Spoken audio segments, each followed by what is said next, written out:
The beloved community provides for all of us to be together, whether it's at a potluck, whether it's at a party, whether it's on the bus, whether it's engaging in some kind of interactive theater experience or music making. We can all engage and be accepting and appreciative of each other regardless of what our background is. What I see in the beloved community approach is a family-centric identification of a person's strengths and gifts, a way to build on that. The Senate Memorial 20, I was the chief sponsor of that set up a task force that really looked at the waiver, the waiting list, how many people, how long is it, and looked at some mechanisms for moving people on or off of the waiting list and into services in a better way. This particular project is a spin-off of that, which begins to actually help some people in moving off that list and being able to get some services within the community, and it's a very cost-effective way of doing things as well. And what we've been able to do is explore opportunities in the community, get people doing new things, and really provide a sense of community, a sense of opportunity, a sense of potential and possibility for young folks with developmental disabilities. The beloved community is a group of people that advocates for disabled people in a thousand ways. It just educates and connects people in like no other group I've ever seen. The Beloved Community Project is very inspiring. First, because of what it does within the DD community, and perhaps secondly, because of what it demonstrates to be possible for all of us. Knowing that it was based on the ideals of Martin Luther King Jr. and actually seeing that in practice. I had just never been around a group that was so welcoming and inviting. The spirit of the beloved community is a spirit of openness and learning, and so it's inclusive in all kinds of ways. I would say the Beloved Community Project is loving and accepting.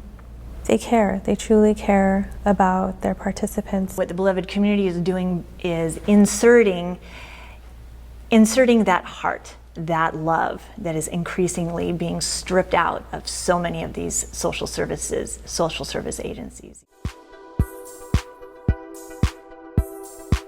And I think it's terrible that the schools have taken out skilled trades. They've taken out theater and art and music and cooking and sewing, all kinds of things that can become jobs.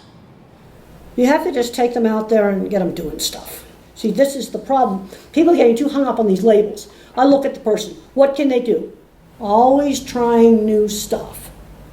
Stretch just outside the comfort zone. When Kate came out to the house to introduce herself and start the process with us, we were very surprised at how different it was. And she asked things like,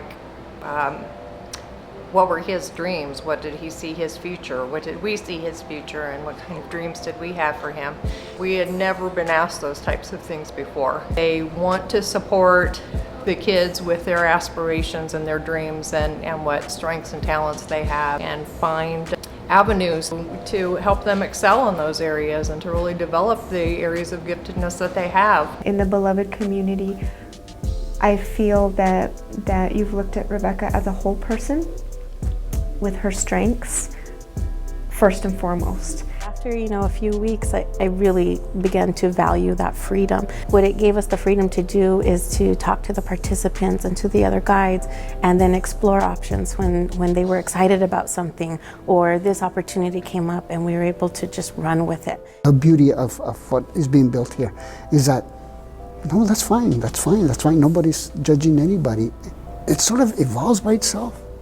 So it's not like, okay, we're gonna go this. No, it's okay, well, whatever happens, it's cool.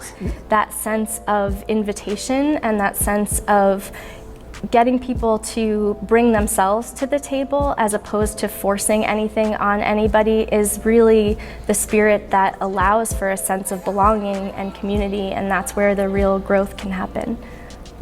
I think it's amazing how we're able to tie in our community resources to our beloved community group and bring those special opportunities of doing these things that Joseph wouldn't normally do. This is different. What the beloved community is doing is, I would argue, being very realistic and being very proactive in providing options at the community level. The potential for relationship is so much more than if you worked out of a dedicated facility. I'm beginning to understand just what a rich asset to our community these families are, these young people are. That's one of the beautiful things about the beloved community. It is more about people coming together and feeling what's right and going in that direction.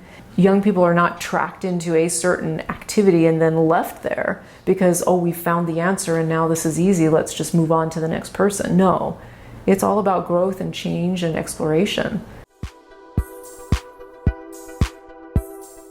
We've been very grateful for the opportunities Austin's had and the people that we've met. He's developed socially, he's developed more with his language skills. You know, he has an opportunity to develop friendships and relationships with other people and other people in the community. She looks up to them so much, and they are so encouraging with her, and I think that is part of what's helped bring her out of the shell a little bit, be more assertive and to have more confidence. They're always encouraging and kind of pulling stuff out of Rebecca, things that she never thought she could do, like perform in front of somebody. It has helped her become more responsible, which is wonderful. We see more maturity with her all the time. I've seen some of the participants just become much more social, making friends. I specifically have heard them reflect on how it makes them feel as a person and how they get out, and it makes them feel good just to be getting out and doing things. Now that we've gotten them out more in the community, we're able to start talking about things like, so how about a job? For my stepdaughter, she's had the opportunity to meet other people, to really just get out of the house and do things that she hasn't done, hasn't experienced.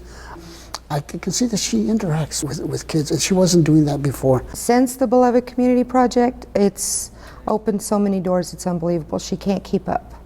She's all over, making friends, out in the community, thinking about her future, and she's learning how to do it on her own. You know what I mean? And support other people as well. She's thinking more about lines of working and what she wants to do, and gone from not thinking about it at all to really ready to get out there and do it. Joseph has a really good sense of humor, and I've known that, but he's let it out more, and it's a lot of fun to see. So I think he had that hidden for a while, and now, you know, with these activities and this socialization that he's had, being a part of this community, it's really helped just bring the best out of him. Kind of feels like he's his own person.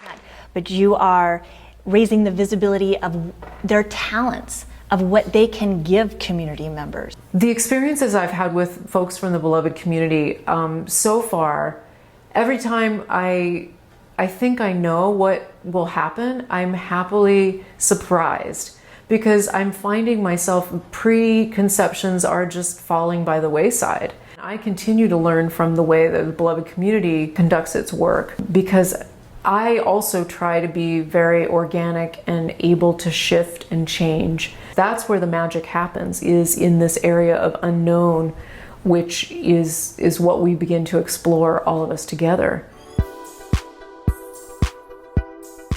Not alone in problems, concerns that some of the other parents in the beloved community have.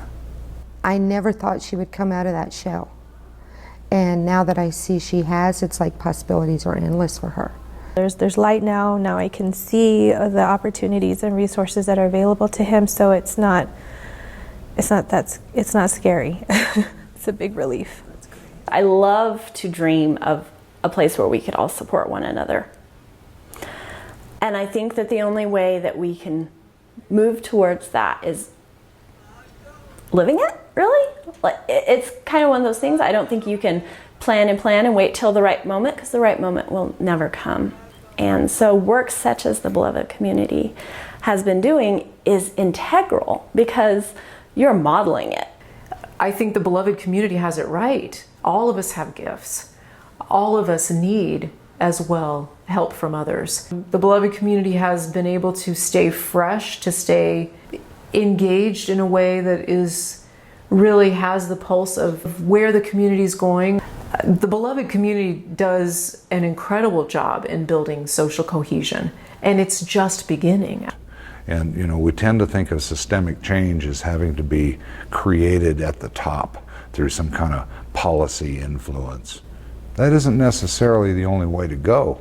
That this can be done, from a family by family, neighborhood by neighborhood, coalition and commitment to the higher principles, and it gets done. The state needs models. It needs successful models for how programs working with people with disabilities can function and bring the entire community together. When people from the Beloved Community came to the welcome potluck for the Border Servant Corps volunteers when they arrived, we've had those before, but it totally changed the whole nature. People were so excited and still are talking about oh, when's the Beloved Community gonna come back? We were so excited, and it was such a gift. That people want to connect and don't always know how or have the opportunity. And when given the opportunity, people will actually, it's a blessing, and they actually connect, and it feels good.